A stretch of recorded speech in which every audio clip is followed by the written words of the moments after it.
Kumbukumbu la Torati mlango wa 24 mstari wa 19. Ujumbe wangu unasema itabarikiwa kazi ya mikono yako. Shetani amefanikiwa sana kuwazuia watakatifu wa Yesu Kristo kufanikiwa. Biblia inazungumza zaidi maisha yaliyofanikiwa duniani kuliko maisha ya mbinguni.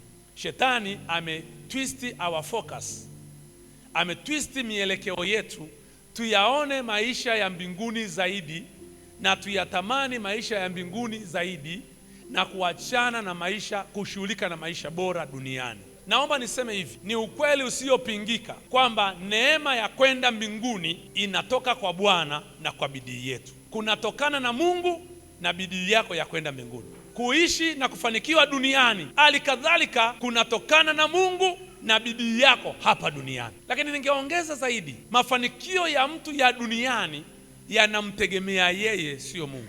Kwenda mbinguni, Biblia inasema Yesu akafuatwa na mama aliyekuwa na watoto wangapi? Wawili. Akamuomba, naomba hao watoto wangu waende mbinguni wakae kulia na kushoto. Yesu alijibuje? Anayechagua waingie ni nani? Ni Baba. Kuingia mbinguni tunamwamini Yesu, tunapata tiketi ya kwenda. Ndiyo maana mahusiano yako wewe na Baba ndiyo anayeamua unaenda ama uendi. Yaani hapa ulipo huna haja ya kuulizwa na huna haja ya kujibu. Nikikuuliza hapa, mtumishi wa Mungu Rafaeli, unaenda mbinguni, hauna haja. Wewe ndio unajua saizi hapo ulipo kwamba una mahusiano na Mungu ama hauna. Sio issue ya kuja kanisani, sio issue ya kuomba. Mahusiano yako wewe na Mungu yakoje? Mambo ya watu kanisa la Mungu tumefundishwa sana na tunahimizwa sana kwenda mbinguni, alafu tukasahau kwamba maisha ya duniani yakiwa mabaya ni mtego. Nimekwambia Mungu akifanya mambo kwenye maisha yako ni mtaji wa kukusaidia wewe kwenda mbinguni. Kuna mtumishi wa Mungu tena akaniambia, baba, nimefanya bidii sana kwenye mambo haya na nimetumia waganga na mizimu kwa mara nyingi nimefanya, lakini sikufanikiwa. Nilipotea, nilipata nini? Patupu.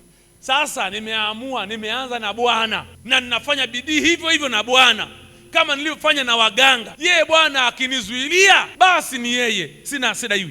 Nikamwambia uzuri wa waganga wa Mungu, yeye Mungu anasema. Waga Mungu sio Baali. Baali hana cha kusema, lakini Mungu akizuia usipate unachotaka kupata, huaga hakuachi gizani, anakuambia. Sema amina. Huwa anakuambia, haachi ukae gizani. Shetani huwa anadanganya na jibu la Mungu huwa linatosheleza. Lakini nataka nikuambie, huna haja ya kupata imani ya kukosa. Sisi hatuko miongoni mwa hao wasitao. Sisi hatuko miongoni mwa hao wasitasitao. Sisi tuko kwenye miongoni mwa wale wenye imani ya kuokoa roho zetu. Tunaamini, tuliyemwamini anaweza. Sema amina. Yaani ndani yako usiwe na hata na punje. Ukiona Mungu amekuzuilia jambo, ana mpango wa kukupa jambo bora zaidi. Na ndio maana huna haja ya kumkasirikia Mungu wakati anapoacha kufanya. Mungu akiliondoa jambo kwako, ameandaa mahali bora zaidi. Shetani akiwa anakutarajia, analeta jambo ukamtarajia asipofanya unachotaka afanye, huwa anakuacha, alafu anakusingizia. Nilikwambia uende njia panda. Hiyo njia panda ilikuwa na njia ngapi? Unasema pale njia panda zilikuwa 3 kama hapo hapa na njia panda, lakini ni 3. Imepanda moja, ya pili, ya 3. Sasa mimi nitaka uende kwenye njia panda yenye ngapi? 4. Kwani wewe mwenyewe ukuenda kwenye njia panda nzuri? Shetani ni waovyo, laaniwe. Fikiria, amewadanganya wale manabii wa Baali. Akaenda pale akajichanja chanja mpaka na chale na nini, matokeo yake akamuacha, akawaacha mabaali wale manabii wakauawa. Mnajua kama pale Mungu asingeshusha moto kwa Elia, Mungu angemchukua Elia juu, angempeperusha. Lakini Baali ukishindwa anakuacha hapo, ngome inakuwa ya kwako. Unaenda kuiba, umepigwa madawa, umechanjwa chale, wanasema hautaonekana. Ukikamatwa shetani hayupo kabisa. Unajua zamani kuna majambazo kwa wanajichanja chale, wanaenda benki, wanaingia, wanaiba wasionekane. Siku wakiingia kwa mlokole, nani anampenda Yesu aseme amina? Nani anamwamini Yesu aseme amina? Nani anamtegemea Yesu kama Bwana na Mwokozi wa maisha yake aseme amina? Nani anamtarajia aseme amina? Yesu sio wa kawaida. Yesu akizuia au jambo likishindikana kwenye maisha yako, anakupa jibu. Ana mahali bora. Unajua kuna wadada wengi wanaachwa kwenye uchumba, kwenye ndoa, wanasema unajua sasa sisi mimi nitajiua tu. Kuna moja hapa asubuhi ya leo nilikuwa namhudumia, hata amenichelewesha kuja badani. Baba, kinanisikitisha sana. Ni nini kinakusikitisha? Eti siku moja nilikuwa mimi na yeye, alafu kichaa akatokea. Yule kichaa akanishika shati hivi, alafu mimi nikamwambia muache huyo kichaa. Sio kichaa, ni mtu kama kichaa. Akamshika mtoto kichwa, alafu mimi nikamwambia yule kichaa muache, maana yule mtoto alikuwa anamhusu. Sasa muache huyo mtoto. Yule kichaa akamwacha yule mtoto, akafuata kuja kunishika mimi, na yuko hapo. Alafu eti baba, kinaniuma sana. Kinakuuma nini? Eti akaniacha. Alafu alikuwa na gari, akaenda mpaka kule mbali, akataka kuniacha mjini, akasimama akanisubiria. Hajamuokoa na kichaa, na alafu anamuacha pale. Anamwambia wewe ulikuwa unadharau sana, wewe unadharau. Yule kichaa watu unamwambia muache yule mtoto kwa nini? Hivi wewe ukiona kichaa anamshika mtoto na wewe ni mtu, utamtetea huyo mtoto? Nikamwambia sikiliza mwanangu, Mungu aliyekuondolea huyo mtu ana mtu bora. Nasema ana mtu bora kwenye maisha yako. Una haja kuogopa na kuanza kukasirika. Kuna watu ambao kuna mambo hayakutokea wanafikiri Mungu aliwaacha. Kuna mahali bora, kuna mahali pa maana zaidi, kuna mahali pa maana zaidi. Panaweza pakachukua mwaka au miwili au mitano, hata ikifika 10 usijali. Nataka nikwambie nini? Watu wanafanya bidii kufikiri kwamba wanaweza wakajiongezea au kujipunguzia safari ya mbinguni, lakini hawafanyi bidii kuona kama wanaweza katoka mahali walipo. Maisha haya yanatuhitaji sana. Mungu anatutarajia sisi tujishughulishe na maisha yetu. Ukiona wewe maisha yako hayana tija, makosa sio ya kwake Mungu, makosa ni ya kwako wewe. Anaposema itabarikiwa kazi ya mikono yako, maana yake anataka uwe unafanya kitu.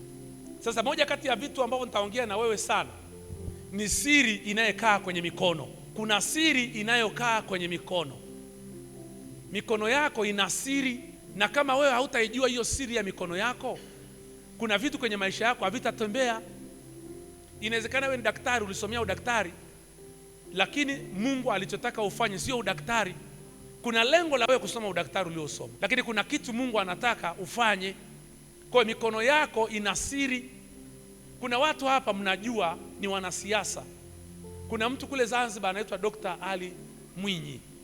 Dr. Mwinyi au rais wa Zanzibar anaitwa Mwinyi. Yeye ni daktari professionally, alisoma udaktari wa binadamu, anatibu, alikuwa anafanya kazi Muhimbili. Lakini kwa kweli siri ya kazi ya mikono yake ni siasa. Kuna watu mko hapa, yale mnayoyawaza, na mimi naamini Roho Mtakatifu ni mwaminifu, atakufundisha mpaka uelewe siri ya mikono yako. Atakufundisha taratibu mpaka mikono yako uone siri. Kuna watu hapa ni viongozi, walizaliwa kama viongozi. Siri ya mikono yao ni kuongoza watu, na wakitaka kwenda, wengine walikuwa wameajiriwa. Jana nilikuwa namfikiria mtumishi mmoja, nikamuwaza, tulipokuwa tumeongea tukaachana naye. Tulipoachana nikamuwaza sana. Huyu mtu alikuwa ni mwajiriwa kabisa wa serikali, akafika mahali akaacha ajira, akaachana na ajira, akajiunga kuwa kiongozi, kazi ambayo ina riski. Ni sawa, Magufuli alisema kama we ni mkuu wa wilaya, ni mkuu wa mkoa. Kuna mtu alikuwa anaitwa Makonda, mnamjua? Mheshimiwa Paulo Makonda alikuwa ni mkuu wa mkoa wa Dar es Salaam. Mnakumbuka wote? Mimi ninachotaka kukufundisha sio siasa, lakini sina mifano mingine ya kutoa. Lazima tutoe mifano tulionayo. Watu wanapenda toa mifano ya Adamu na Hawa walikula tunda. Kuna kazi unafanya nyingine ya mikono, unaijua? Mikono yako. Kuna kitu hujasomea lakini unafanyaga. Nani alikufundisha? Sikuwa najua Robert Kingazi, niliona kazi ya ajabu anafanya. Sikujua kama anafanyaga. Yamkini ningejua. Kuna mtu nimemtafuta kwenda kunifanyia ile kazi ya michoro ile, karibu milioni nimemlipa, maana ile ingekuwa yako. Siri kwenye mikono. Mtu anaitwa Makonda alikuwa mkuu wa mkoa mwenye heshima. Ilipofika kwenda kugombea ubunge, Rais Magufuli akasema, na mnamjua ile pombe Magufuli alikuwa akisema kitu amemaliza. Akasema ukiwa mkuu wa wilaya, mkuu wa mkoa, ukigombea ubunge, kazi ya ukuu wa mkoa imeisha, na ukienda ukishindwa hautarudi tena. Kwa hiyo Makonda akaenda akagombea ubunge, akashindwa, akakaa mtaani mpaka akawa anazomewa. Lakini kitu ninachosema tumpigie makofi, alijua siri ya mikono yake ni kuwa mwanasiasa, sio kuwa mfanyakazi wa serikali. Mkuu wa mkoa ni mfanyakazi wa nani? Wa serikali. Mbunge ni nani? Ni mwanasiasa. Kwa hiyo akaacha ajira yenye marupurupu kwa sasa, akaenda kufanya kazi ya siri ya mikono yake, na alipoijaribu akafanya nini? Akashindwa, na watu akamzomea. Nachokuambia si kitu rahisi. Umeajiriwa ghafla unasema mimi nimeacha kazi, naamua kuwa mfanyabiashara. Na mtumishi wa Mungu mmoja, ni rafiki yetu hapa, ni mwalimu, tena mwalimu mkuu wa shule, ananiambia baba, mimi nitaacha hii kazi, nataka kuwa mfanyabiashara. Ameshaniambia mara 3, nimeanza kuamini ni kweli. Fikiria wewe una mshahara, una marupurupu, una NSSF, una kila kitu, alafu uache uanze kwenda kuuza maji. Na wasiponunua, sisi tumekariri maisha. Ndio maana tuna formati, tuna maisha hapa. Tukikuuliza tu unataka kufanya kazi gani, unamwona Joshua ni mitambo, ni nani? Ni mchomeaji, unasema mimi naenda kuchoma magrill. Watu wengi hapa mnatoka kwenda kusoma, kina Miriamu, mnaenda chuo kikuu, mnajaza kazi zenye ajira, na mzazi anasema mimi sisomeshi. Zinatoka kazi tu za kawaida. Kama unataka Mungu akubariki na uwe tajiri, lazima ufanye kile ambacho Mungu aliumbia mikono yako. Sasa hivi niwaulizeni, wangapi mnakubali Paul Makonda, mbunge wa Arusha mjini, ni moja kati ya watu muhimu sana wa taifa letu? Wangapi mnajua? Sio mnakubali, mnajua. Unawezekana hamkubali, maana labda wewe ni wa chama kingine, mimi sikulazimishi, lakini unajua kwamba Makonda katikati ya mawaziri wa rais ni moja kati ya mawaziri wakubwa. Wangapi mnajua? Msishangae akawa mtu mkubwa zaidi, lakini ujasiri aliofanya ni wa kuacha ajira kwenda kugombea, na alipogombea ubunge akashindwa. Kinachonifurahisha na kunipa mimi sifa, akashindwa. Na aliposhindwa akatoka kule, alikuwa amegombea Kigamboni, akaja Arusha akawa mkuu wa mkoa tena, akasema nitagombea Arusha, jimbo lenye upinzani kuliko majimbo yote Tanzania. Yaani akariski kuliko aliporiski mara ya ngapi? Ya kwanza. Chadema wangesema tunarudi, tunaingia kwenye uchaguzi, hapa pasingetosha. Yamkini Lema angerudi kuwa mbunge wa Arusha, lakini yeye akashinda. Aliposhinda akawa waziri, naibu waziri, kwa muda mchache akawa waziri kamili. Nataka kusema ni nini? Usikatishwe tamaa na vitu vinavyotembea. Usifanye vitu kwa sababu unaona vinaendelea kwenda. Wangapi wanasema mchungaji anahubiri siasa na anapendelea? Unajua Arusha na wapinzani, inawezekana nyinyi washirika wote ni wa Chadema, mimi sijui. Chuga ni hatari sana, Chuga. Lakini mimi sijapiga kampeni wala sisemi chochote. Natoa mfano wa mtu mnayemjua. Naweza kesho nikamtolea mfano pia Tundu Lissu au Lema. Naweza. Maana si yupo. Sisi ni wachungaji wa kila mtu. Jamani, Bwana Yesu asifiwe sana. Lakini nataka kusema ni nini? Kuna mtu anajua siri. Unajua, unataka kile ambacho unahisi ni cha kwako na kifanya partially. Kama wewe unahisi ni mchungaji, achana na kazi nyingine zote, njoo ufanye kazi ya huduma. Vinginevyo tutakuzidi tu. Nani mtumishi wa Bwana? Mwaka huu tunamweka wakfu Titus kuwa mchungaji kamili. Kama unahisi na wewe ni mchungaji kamili, weka manyanga chini. Simumpigie makofi mazuri mtumishi wa Bwana. Na yuko peke yake na Chris huyu hapa. Wajue kuishi kwa imani kulivyo kugumu. Kwani unaona Chris Titus hajachana nywele? Unafikiri angekuwa na mke angekuwa amekufa njaa? Mbona wa kwangu hajafa njaa na mimi nakaa ni mchungaji?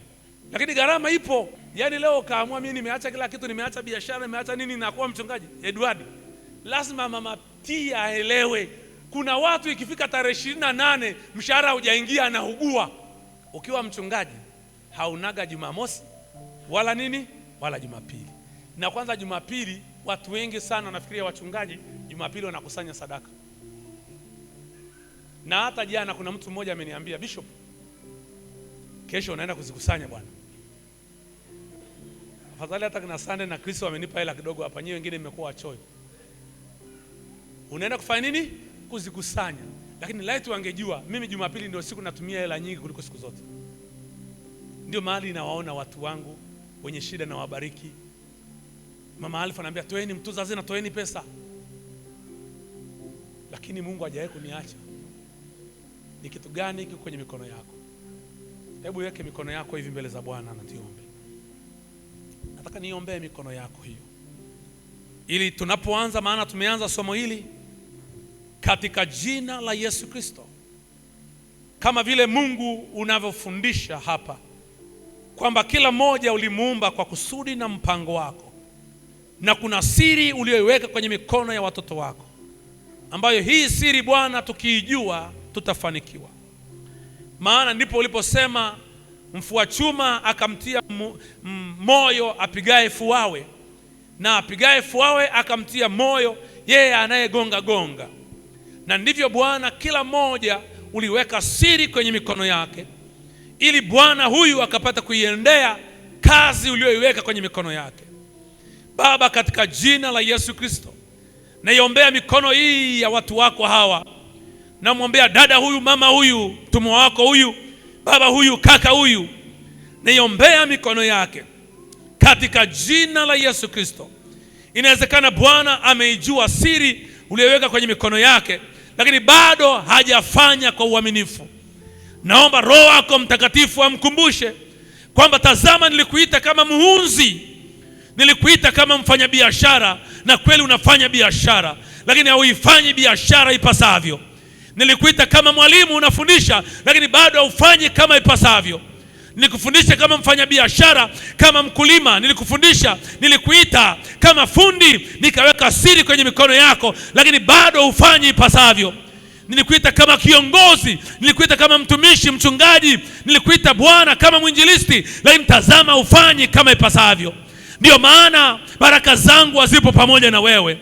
Naiombea mikono hiyo kwa jina la Yesu Kristo, ili Bwana ikapokee siri za ufalme wako katika jina la Yesu Kristo. Na waombea walio wadogo, watoto wadogo ambao bado hawajaanza kufanya kazi wala hawajaanza kusomea fani zao, kwamba Bwana wanapotembea katika jina la Yesu Kristo wasisome kulingana na matakwa ya wanadamu wala hali ya dunia, bali wasome kulingana na ile siri uliyoiweka kwenye mikono yao katika jina la Yesu Kristo. Maana wakisoma sawa sawa na hiyo siri Bwana, hawatakosa ajira, hawatakosa kazi, hawatakuwa wazururaji. Lakini wako wengi waliosoma, wana degree lakini wamekosa kazi, wana diploma lakini hawana cha kufanya. Kwa nini? Kwa sababu hawafanyi kulingana na ile siri uliyoiweka kwenye mikono yao. Naomba Bwana Roho Mtakatifu katika jina la Yesu Kristo, ile siri yako Bwana kabla ya ulimwengu kuumbwa uliiweka kwenye mikono ya mtumwa wako huyu katika jina la Yesu.